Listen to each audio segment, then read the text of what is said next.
welcome everybody to the Sapien podcast. This is a special one today, a topic super near and dear to my heart. It's about fertility, and we're here with Gabriella Rosa. She's a fertility specialist and has a really amazing program that I've been looking into called the Fertility Breakthrough Program, and she's going to tell us a bit about that. Thank you for joining us, Gabriella. Thank you for having me. It's a pleasure being here. Awesome. So give us a little bit of background about yourself, and then let's dive in. So I'm trained originally as a naturopathic doctor. I started practicing in 2001, and so it's been a while since I have been working with couples who want to overcome infertility and recurrent miscarriage, even when other treatments have failed. I mean, we know that there are a lot of challenges for a subset of the population for whom this doesn't happen easily, right? And so it's most people do conceive without trying. And so that's why I think the well-meaning advice of family and friends can be something along the lines of, oh, don't worry, just relax, you're going to get pregnant, or, oh, don't worry, just adopt. And there are so many things that come into those well-meaning conversations and suggestions that I think is worth exploring. But that's essentially the little place, the little corner of the universe that I focus on and the types of patients that I treat. It's a very important corner, and I think an ever growing sect of our population that's struggling with fertility. I see it a lot in my clinic. I'll share in a bit here my own personal journey with it, and it's also something that I think is starting to be talked about a lot more. I think it was serendipitous that, we got connected because it's something that keeps coming up in my clinic. And even just 5 years ago, I don't know if people didn't bring it up to me or if things are changing, but it certainly seems like more and more people are struggling with fertility. Is that something you've seen? Look, I think that if we look at epidemiologically speaking, it's not necessarily that more and more people are struggling from the perspective of there's definitely lots of reasons as to why people either choose to have babies or not choose to have babies. And that will obviously impact population data. And it's not necessarily the case that more people are struggling. It's certainly the case that we have so much more visibility on the issue. And there's a lot more education, a lot more understanding. There's also a lot of commercial interest in the topic. And therefore, what ends up happening is that, you get more awareness and there's more conversations that happen, around the place. So there are absolute facts about sperm decline, for example, count declines and all of those things. And that's based on research across multiple decades. So there are those factors, but a lot of the reason as to why people are not getting pregnant also not solely related to infertility, kind of concerns, but also to do with the fact of personal choice and a lot of what goes on in the world and circumstantial factors. One of the biggest factors that will impact a lot of people and has begun to impact a lot of people is career development, women in the workforce. And women now have much bigger aspirations to have careers and future studies and, postgraduate education. All of those things, unfortunately, or fortunately, take up a lot of the fertility potential windows of a woman's reproductive, ability, because women, contrary to men, women are born with all the eggs we'll ever have. And so the conversation in 2025, which, I underscore that because in 2045, we might be having a very different conversation given the progression of research and technology in this field. We are born with all the eggs we'll ever have at this point, but in 20 years from now, based on stem cell research and a whole lot of other developments that will continue to evolve, we may have more options. We may have other opportunities and other ways of creating families that are not available to us now. I mean, even if we just consider, for example, donor egg, which is now a commonly available, service and, something that people can access relatively cheaply and easily compared to 20 years ago, even though it had been around for 40 years, So there are those kind of transitional points in human evolution that change everything.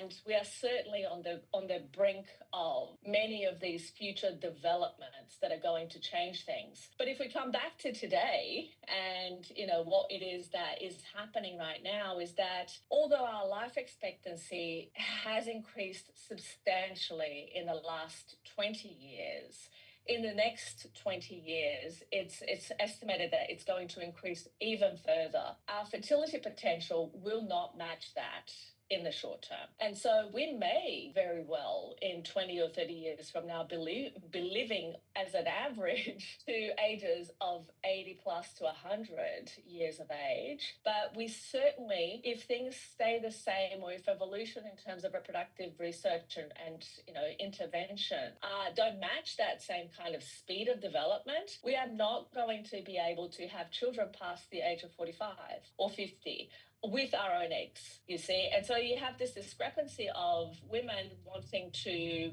build careers and study and, do all sorts of things that men are able to do at, a more constant rate. And we have to choose. It's almost like, most women have to choose between, well, what do I do? Or how do I do it? Or what order do I do it in? Because we have constricted in some ways to that kind of, 40 being where we then start to really question, is this even a viable proposition moving forward? Now, of course, there are other ways of addressing this, but most women and most couples, to be honest, don't necessarily consider alternatives to reproduction. Like, for example, freezing eggs at the age of 20, or, going down the path of like you meet today, you don't plan to have children for another 10 years and you freeze embryos straight away, And I wouldn't even recommend that anyway, because there are so many legalities and legal issues that can arise from people being well and, in a fabulous relationship today, freezing embryos and then deciding that they want to get a divorce and then having to have embryos destroyed, and all sorts of legal battles and custody battles. And, there are challenges with making those decisions early on. And we don't know the effect of time, not only on the individual, but on the relationship. And therefore, it becomes more difficult to predict, how to approach these types of challenges. It's so interesting because the technology, the IVF process, the, management and curation of these embryos, it is quite advanced. It is quite advanced in the last 20 years, I would say. It seems like a dramatic change has occurred where we really can get people pregnant, and we can manipulate biology in a way that's, I think a surprise to most people. I've started counseling young people in my office, kind of what you're saying, not telling them to freeze eggs, but bringing to light this idea that, the lifestyle we have these days, everything is delayed, right? People are in a delayed maturation. Relationships start later. People make their money. It takes longer to establish themselves. Of course, women in careers, it takes longer for them to get to that point where they're ready, and all these different factors. And so I try to bring it up to younger couples because I think so many people, they just assume there's no problems. And so I do a lot of metabolic work and what I call lifestyle medicine, right? And in that world, you just see so many people with metabolic disease, even if they're per se skinny, right? Because they could be very unhealthy inside. Yeah, and then you see this really bizarre thing happening to men with, low testosterone levels. Every guy I'm testing has motility issues with their sperm, which there's not a great explanation except for that, there's starting to be some signs, like recent study looking at sperm. 100% of the sperm had plastic in the sperm. This just came out like a month ago. So there are so many different challenges that, reproductive cells will face. And certainly, we are swimming in a soup of toxic events, chemicals, and so, and not just chemicals, but stress and radiation and, you name it, like infection. So these are what I call toxic events. It's just things that basically happen, right? Exposures that even food, these days, ultra processed foods is a major source of toxic exposure that will negatively impact fertility. So, and we don't think about food as an exposure, but it is. And we know that, the diet that you have will contribute to health or disease. And it's the definition of an exposure. So ultimately, it starts to be something that we need to take into account at such a way, as opposed to just thinking that fertility and reproduction fertilization is solely about getting the egg, getting the sperm, and there you have a baby, because that's the piece that a lot of people miss. That's the piece that a lot of people get wrong. You did accurately say that, yes, we do have incredible development of technology, and what's possible today wasn't possible in many ways in 20, 30, 40, certainly not 50 years ago.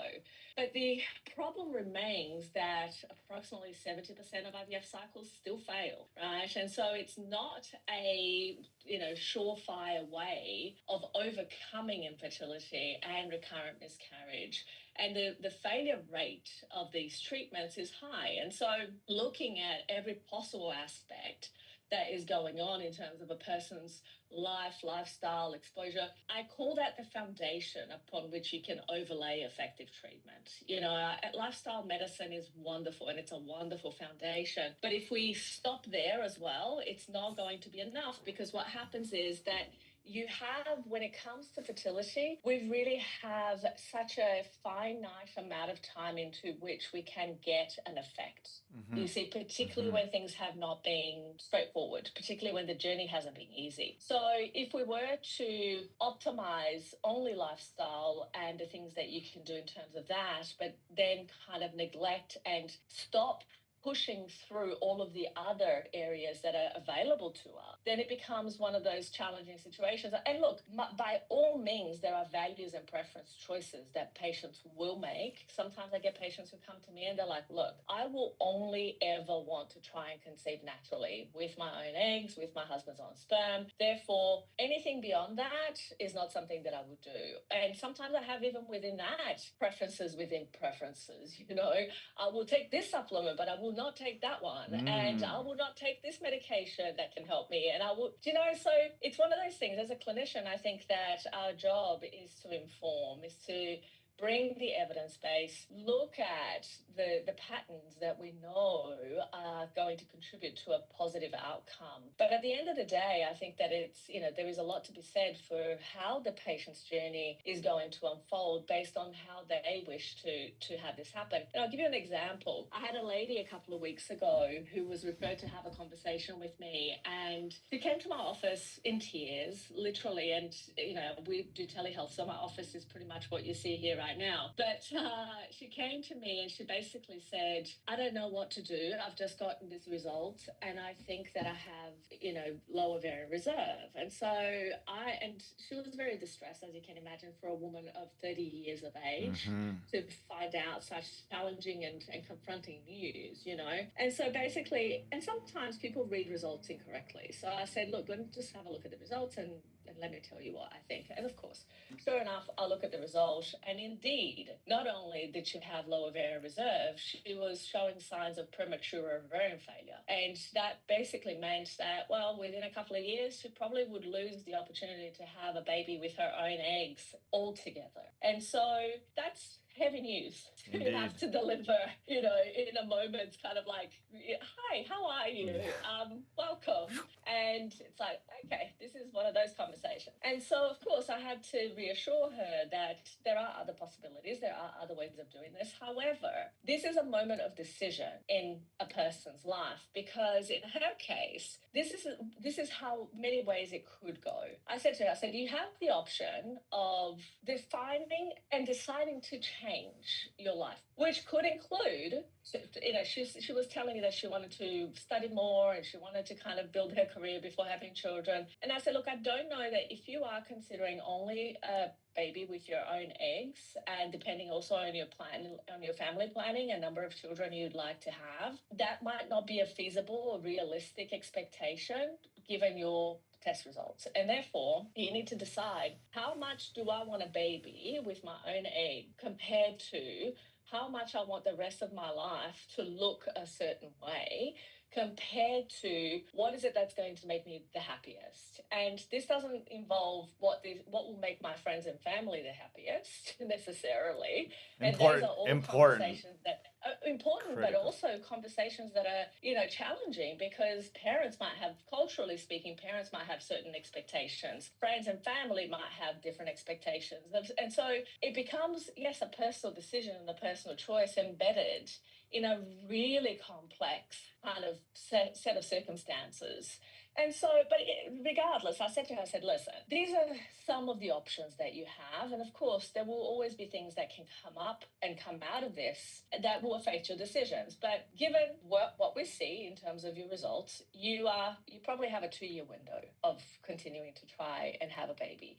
So that would entail you completely changing your life plans. If you had plans to study, apply, she would want to apply for a master's. If you have a plan to do that, maybe what you're going to need to do is figure out, okay, I might have to delay that to later in my life. And I might have to do that at another time so that I can focus on creating the family that I envision. And then, my career development will have to come once the children are a bit older, which again, given the life expectancy that we have, this is a perfectly valid plan for the person whose values and preferences it matches. Okay. But for other people, it may not be okay, because they might think, well, I don't want to stop my life. I don't want to trade my now career opportunities and further learning and development opportunities for the uncertainty of 2 years of trying to have a baby and not being able to do so, or being able to do so and then having to raise children for an extended period of time of perhaps 20 years. And what is that going to actually do to my own life choices and decisions? And, so there's a lot of those very personal, contextual decisions that come into play in a situation like this. And I said to her, the other option, of course, is that you could consider other ways of having a baby. And so within those alternatives, you have donor egg, you have donor embryo, you have at 30 the option of adoption.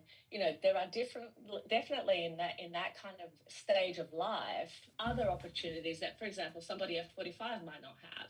Right. Right. And so it becomes one of those really important, fully considered decision-making processes that really have the potential to completely change the trajectory of somebody's life.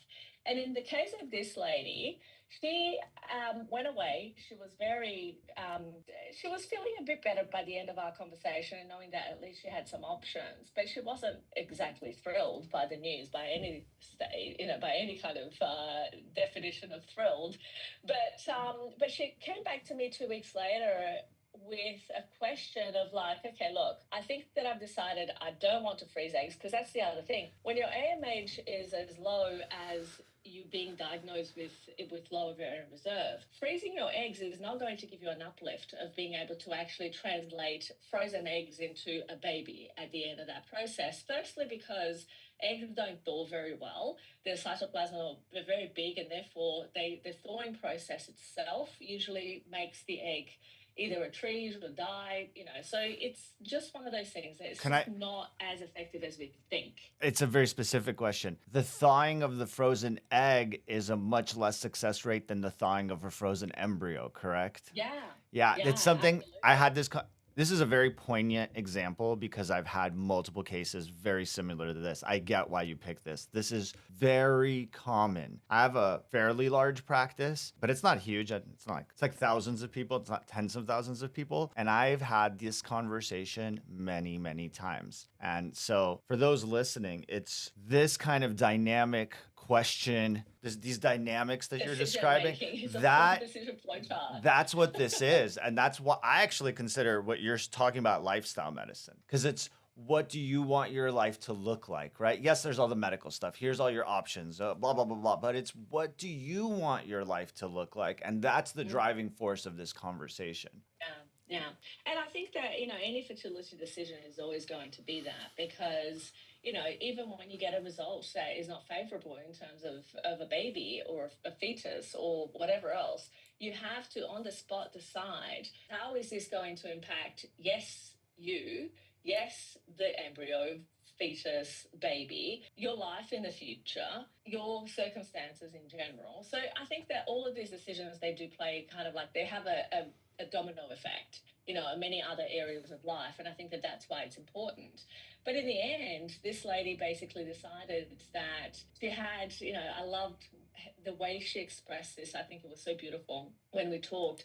Like, I listened to my own inner intuition, and I decided that I don't actually want to stop my studies or change my career plans to have a baby. And I would actually be quite open to doing a donor egg procedure down the track in the future when I'm actually ready. And so I think that, with these things being considered, thought out decisions, and underscoring decision is so important, because what happens when it comes to fertility or infertility or any kind of failed reproductive, medical journey, people often feel very much a victim of their circumstances, depending on how they see the journey play out and the journey itself, right? And so one of the big things that I am constantly talking to my patients about is, how do we ensure that throughout this entire process, you are really exercising your own personal agency around the things that you want to see in your life? Because that puts us in a completely different place when it comes to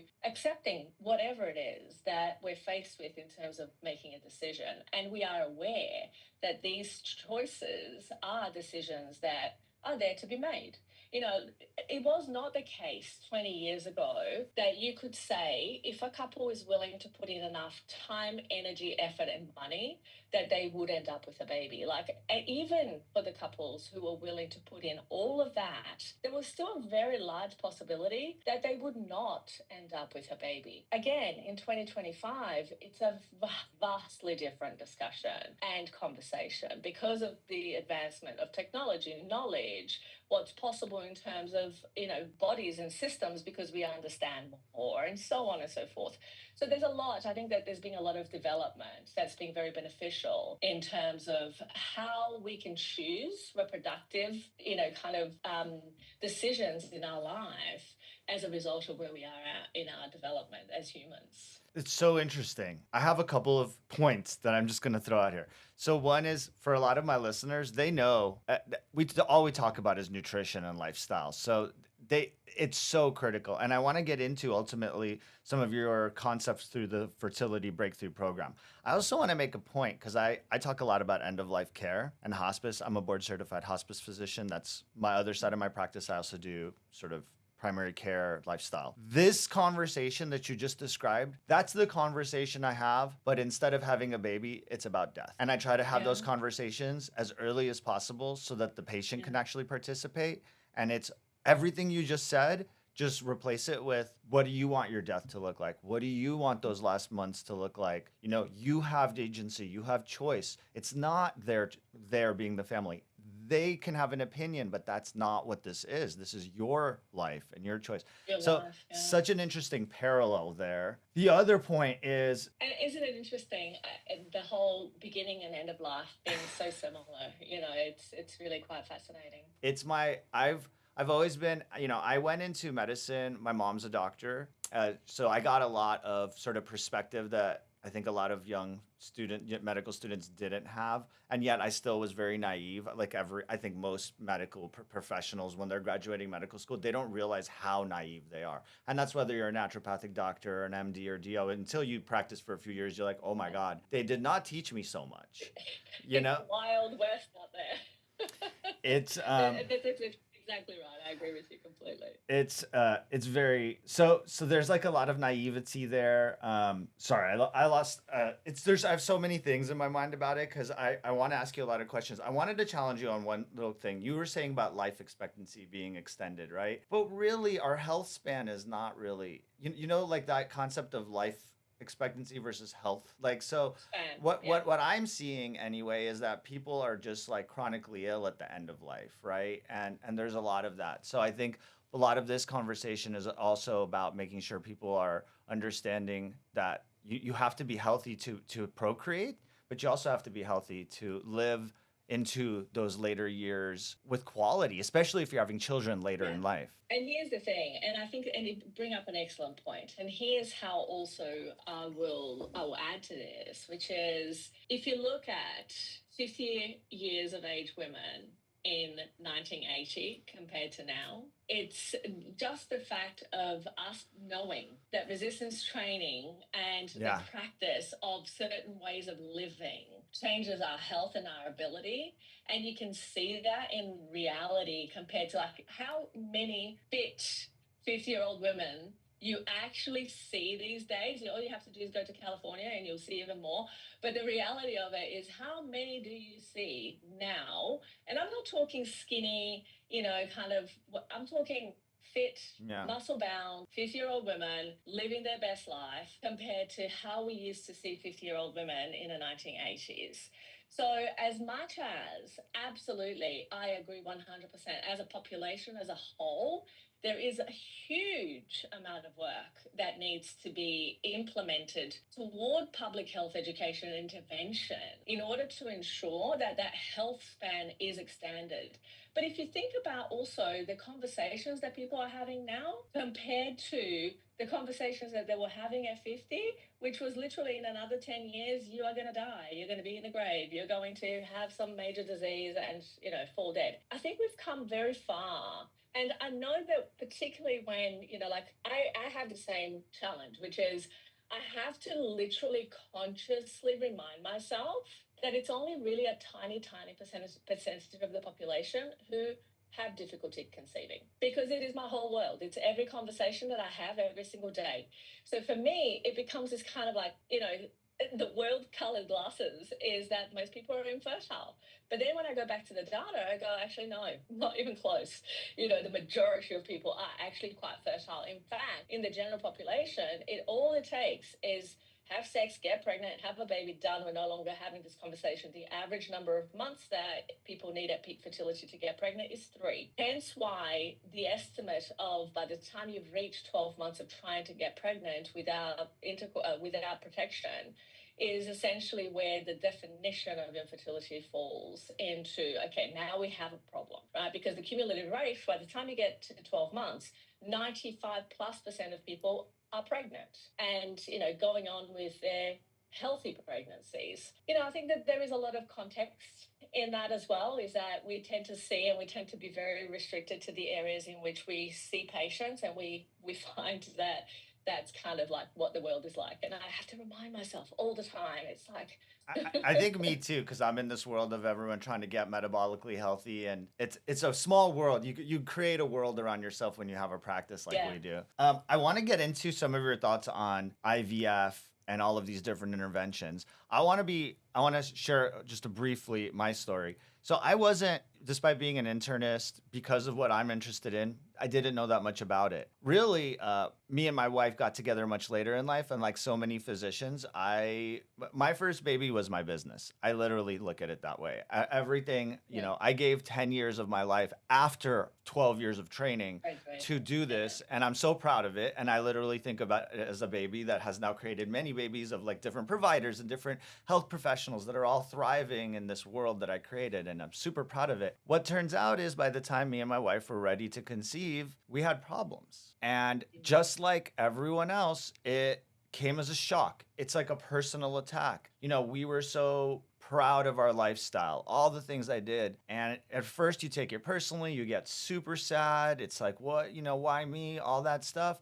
And then, the doctor hat, the scientist hat comes on, and I start inquiring. And I find out, for some reason, so many health professionals have this issue. And I have my theories on it, which we could save for another time. But a lot of health professionals, a lot of physicians have this problem, probably because it's later in life. Say what? You see it. I see a lot of them. They come to my clinic. Yeah, and I think it's multifactorial. I think it's a time thing. I think there's exposure to a lot of extra exposure to toxic stuff in general. The life and stress, the night shifts, the residencies, all of that.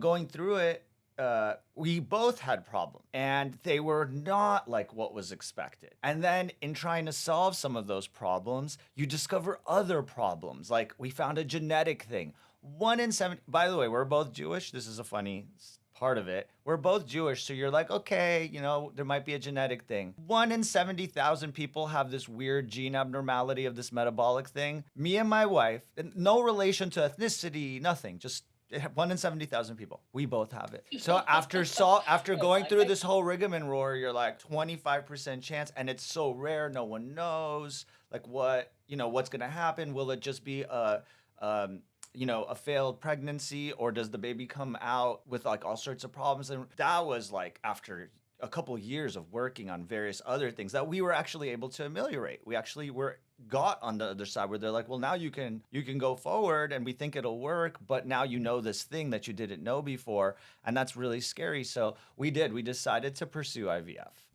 Even as a doctor, it's a real, because you're learning and like, I don't want to learn too much because now I know all the risks and I know all these things. And it's like the whole time I'm like, wow, going through it. And the doctors are different. Some doctors are very cavalier with this stuff, which is scary because it's like very personal. And then you got to find the right doctor. So anyone listening, I say this to all my patients, your right OB-GYN, especially fertility stuff, you got to connect with these people. It's almost more important than just what they know, like whether you trust them.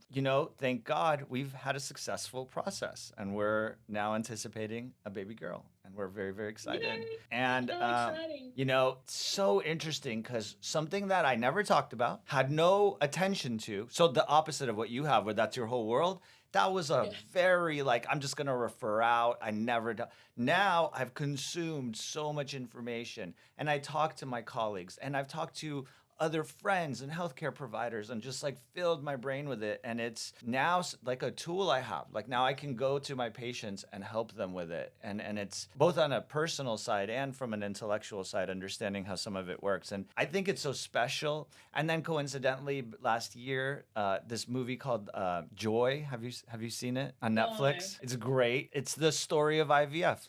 Like in the late 70s, the team out of England that sort of pioneered it, and they had this female who was sort of their like administrator, who in the end, it was because of her that they put such a great, you know the story, I'm sure, and such an amazing story. And then you're like, hold on, the first IVF baby was like 79, or was it like eight, 78. 78, which is yesterday, by the way. It's not that long ago, right? And then It's actually literally yesterday.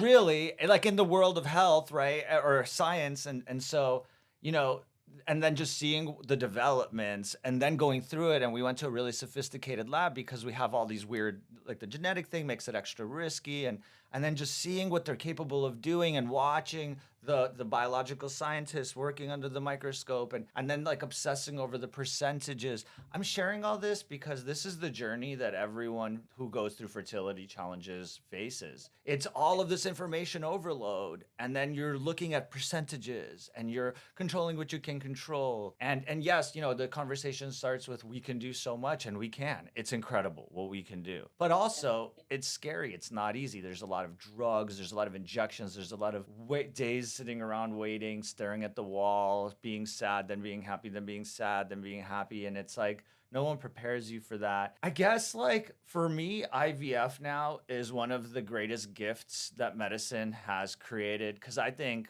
personally medicine has lost its way in a lot of ways when it comes to actual health care as opposed to treating disease. But there's certain interventions and certain modalities that are not old, because a lot of the old stuff, the ancient stuff, really is the stuff that I lean on.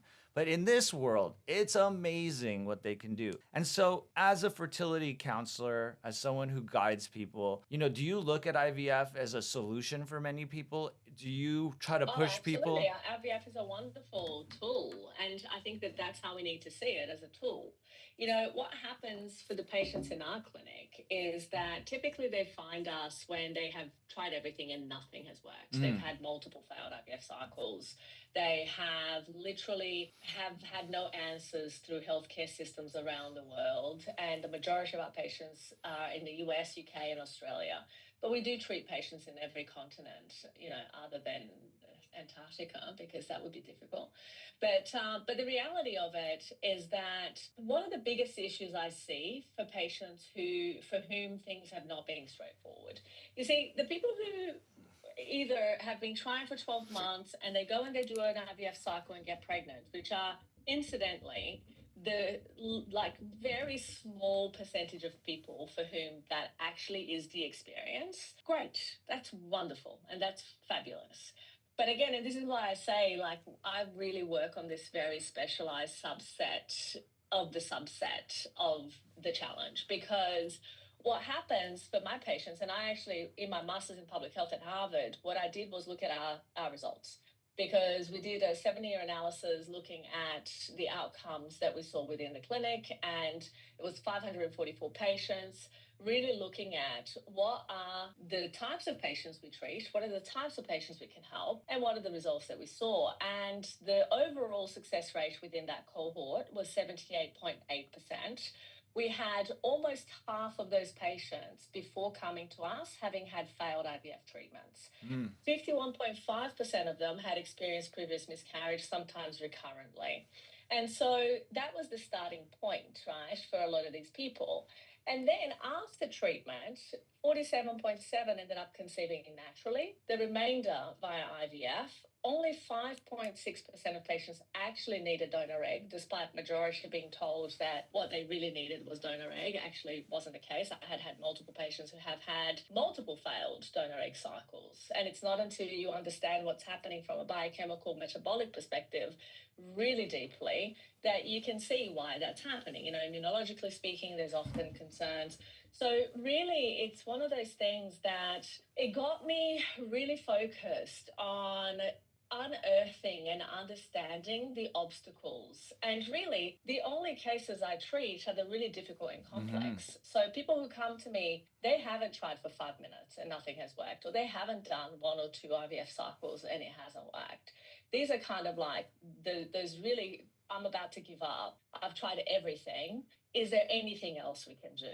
Right. And for me, that's where the work begins. Like that literally is where we go, all right, let's look at this in a multi-system kind of way. Let's see genetics, inflammation, infections, like all the things, right? So we're looking at very deep workups to figure out, okay, what's happening. Now, one of the things as a result of that I often encounter, and I'm sure that for you will be the same, when you're looking at very specialized types of treatment, majority of the patients who come through, they haven't even had like 1% of the basics, the kinds of diagnostic investigations and workup that they need to understand the problem, not what it is that you need to do about treatment, but to really understand what are you actually dealing with. And so that's really what we look at. That's really what we do. So IVF can be a part of that tool. You know, it's a tool, because what I often say to my patients is this: what IVF doctors are exceptional at doing is conducting IVF cycles.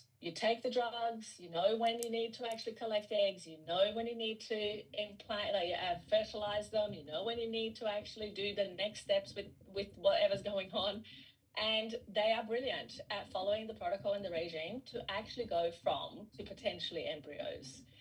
The failure parts within that journey, very less likely to be disentangled by an IVF doctor. Right. So they will basically go from the beginning to the end of the procedure, which happens in 1 month, and come to the end of the procedure and say you have X number of embryos that have made it to day 2, 3, 4, 5, 6, whatever it is, depending on the clinic and their protocols. But essentially what happens after that, I've had patients who literally come to me crying, saying, my IVF doctor said that, you know, the cycle actually went quite well. And here's the 5th IVF cycle down the track. And I go, okay.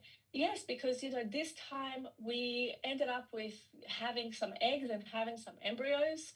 And, you know, that's the best that we've ever come to. Okay, so where's your baby? So, because you see, this is the definition of well, as far as I'm concerned within my clinic, is we don't count anything other than babies. Therefore, my end game when it comes to the outcome that we deliver is, are you holding your baby? Yes or no? And if the answer is no, we haven't done well, as much as we would like to pat ourselves in the back and say, this cycle went great. Well, this cycle hasn't yielded the outcome. Therefore, we're not there yet. And so I think that what IVF needs to do better is, 1, understanding why things are failing, and not just putting it down to, oh, it's a numbers game, just keep trying, Which is what or, they oh, you're say. too old and, your eggs are no good. Like, literally, the number of times patients come to me and that's what they've heard from their provider. I have to take deep breaths, many deep breaths. And so what you said, I agree with entirely, which is you need to understand where your practitioner clinician is coming from. You need to understand that you both have the same kind of objective, and that how you actually define success, because otherwise you are going to be in a situation of the doctor will say, yes, this was a success because we've conducted the cycle and the cycle was complete. That success in many IVF clinics, that is not success to the patient. Success to the patient looks like holding a baby or completing a family. And so that's where I have many questions around the misaligned incentive in medicine. Because if we look at IVF, it's a multi-billion-dollar industry, let's be honest. And so what happens with that is that, do we really want to invest? I mean, there was a study that was published in Human Reproduction 2016 looking at 178,000 cycles.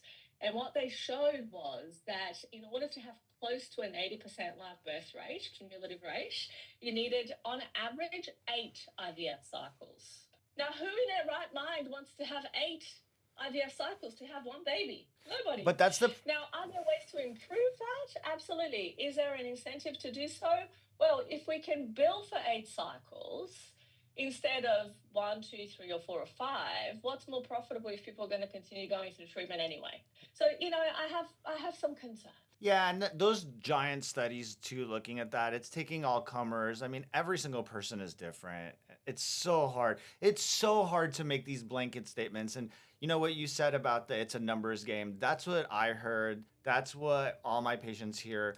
Honestly, that's what I would say because that's what I've known. The thing that I loved about the content I was reading and why I want to hear a little bit about your fertility breakthrough program, at least as much as you want to share with everyone, because I know it's your trademarked service, so we don't want to give it all away. But like it's a numbers game, and you just have to keep going and the chances. And it's like, well, I know, for example, like type 2 diabetes. It's not a genetics game and it's not a numbers game. Those are made up things. That's a foodborne illness. That's what type 2 diabetes is. And even if the head of the it's a lot of stuff, but it's a foodborne illness because if I've never had a type 2 diabetic where I removed the carbohydrates and they still had type 2 diabetes. So it's and people go on TV all the time and say, "Oh, it's genetic." Like there's a genetic component to insulin resistance, but the disease everything. yeah, There's a genetic component to like literally breathing. everything. But like knowing so much about that, I look at that statement about it's a numbers game, and I hear what you're saying. It's not. There's actually ways to understand what's happening, and if you actually understand, and you're not motivated to just do another cycle and another cycle because each one is 20K, and you're gonna make your company 100K in a couple months, and everyone's happy because you completed a cycle. Woohoo! You're not actually getting to the goal, which is to create a baby, not make a bunch of money, and have completed cycles. So I really connect with what you're saying on there. I have not heard anyone else talk about it the way you have. I'm curious because I've started to recommend small things, and I'm curious what your thoughts are on it. I recommend things like glutathione. I recommend things like NAD+.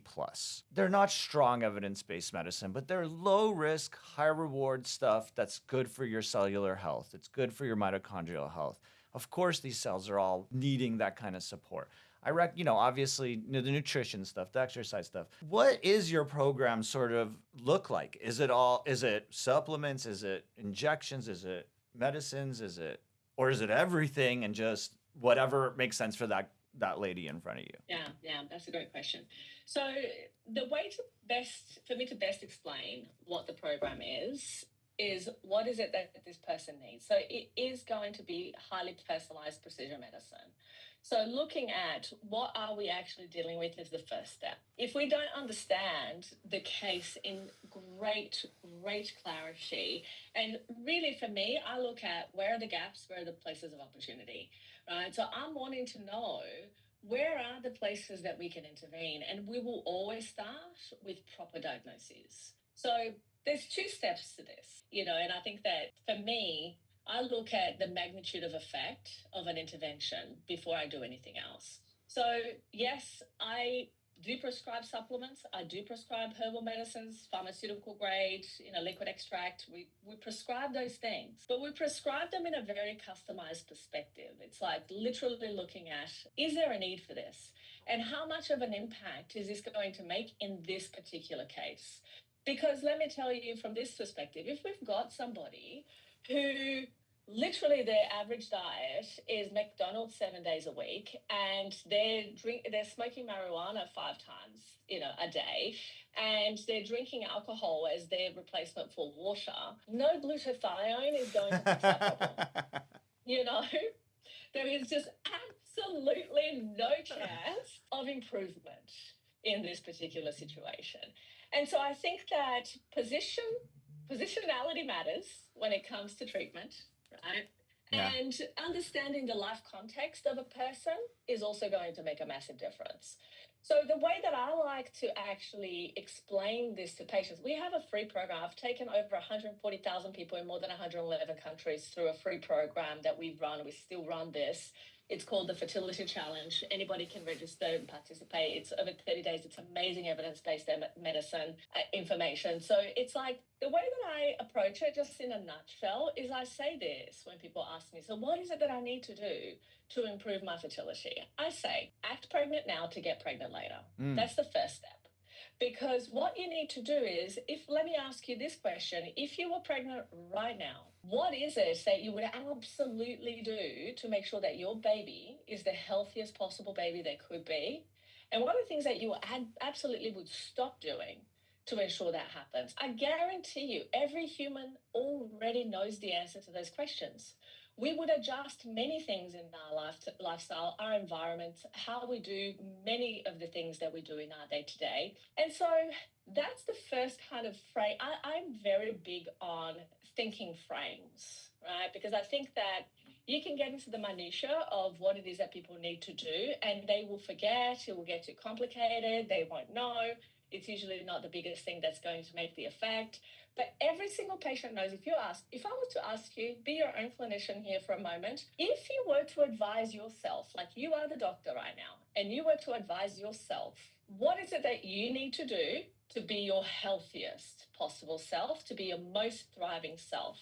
Give me a prescription list of the top 5 things. You will be incredibly thrilled to understand that your patients already know. Really, your job is to elicit that information and to basically help them with the implementation, because they already know what to do. However, as humans, if we're told what to do, we're going to protest. We are going to say, no, it can't be that. It can't be that simple. It can't be that easy. It can't, when really it is. I would love to say that there is a magic bullet supplement and pill that you're going to take that's going to transform everything and it's all going to be wonderful. It doesn't exist. It doesn't exist. And so what does exist is really considered, understanding of a person's entire context to go, where do I need to intervene for this person? Because for every single person, it will be different. Some people are chain smokers. Other people, they are not, right? Is it going to be the same intervention? Is it going to be applied in the same way? Absolutely not. And like that, and I just give those really kind of crazy examples so that it really illustrates a point, which is the reality of it is that you cannot apply a one-size-fits-all approach to infertility when things have not been straightforward. You can certainly apply that lens when you've been trying for 5 minutes. But when you've been trying for 5 years, which the average number of years that people in my clinic have been trying is 4 plus or minus 2.5. So when you've been trying for a decade or more, trust me when I say, all the glutathione in the world is not going to shift the issue here. It depends is the answer. You know, what do you do? Well, I don't know, because I don't know what I'm going to find. Right. And so one of the things that we do when people are interested in treatment, the first thing that I do, and this is one of the reasons as to why, by the way, I'm very transparent about this, that we have such a high success rate, because I only take on people who I think I can get babies for. So if I have somebody who is a chain smoker, McDonald's eating, marijuana indulger, who basically is not willing to change, that conversation will be had in advance before we start treatment, right? And if that person is unwilling, values and preferences, I'm in full respect and honor of people's choices in life. If that person chooses that that is not how they want to live their life, respectfully, I decline. That's And amazing. so I don't. I have to say, what I'm hearing from you is that there's hope for even the most desperate people if they're willing to do 100%. if they're If willing they're to do willing to the do the work. work. Exactly. And I think that's what people need to hear. I think people need to know that there's hope and that this story is much, much, much, much, much deeper. That movie Joy, which is a great movie, and I think everyone should, but that's just a little history lesson, and it's very, very simple. It's much more complicated than understanding IVF or intrauterine insemination or just some of the basic stuff that you can Google really quick. It goes much deeper, and in fact, much deeper than me as an internal medicine primary care doctor can guide you. And there's special people out there like Gabriella who can actually help you. That I think most people don't realize. On that, if you can share with people how they can reach you, and then maybe on the tail end of this, I can get connected with your maybe referral team because I would love to be able to send people your way. So Yeah, absolutely. Let's organize that. So people can find me by Googling my name, Gabriella Rosa, Gabriella Rosa, Gabriella Rosa. My website is fertilitybreakthrough.com. If you can't spell that, don't worry, Google will help you. And of course, you can search my book, which is Fertility Breakthrough: Overcoming Infertility and Recurrent Miscarriage When Other Treatments Have Failed. It's available free on YouTube and Spotify. So anybody who wants to listen, they can basically just go and find it in those places. It's also obviously available on Amazon and every bookshop around the world. And we do have the free fertility challenge that if people are kind of questioning, not sure what else can they do, we take people through a very structured, very high quality evidence-based education program that is completely free to anyone around the world. amazing. Thank you for providing so many free resources. A lot of people don't do that. I think it's important, one of the things that is a great value for me is being able to really help people to connect and really truly self-actualize and be able to actually take agency for their circumstance. And when it comes to fertility, and particularly infertility, which is long-standing, it can be so soul crushing. And I think that sometimes just having a lifeline it can change somebody's life. And I know that it has many times, because people that I've never met literally message me and tell me, Gabriella, I just wanted to say thank you. Because of you, I have my baby. And I'm like, okay, thank you for letting me know. It's lovely. And for me, that's the job. That's the reason why I do it, and why I have been doing it for so many years. I mean, you can imagine, nobody in their right mind keeps doing a thing that they hate for an extended period of time. So I am very passionate about what I do. It's amazing. And thank you for what you do. And thank you for sharing it all with my listeners. We'll be talking again soon. And until next time, thanks everyone for listening. Thank you so much. Thank you. Thank you for having me. It's been wonderful.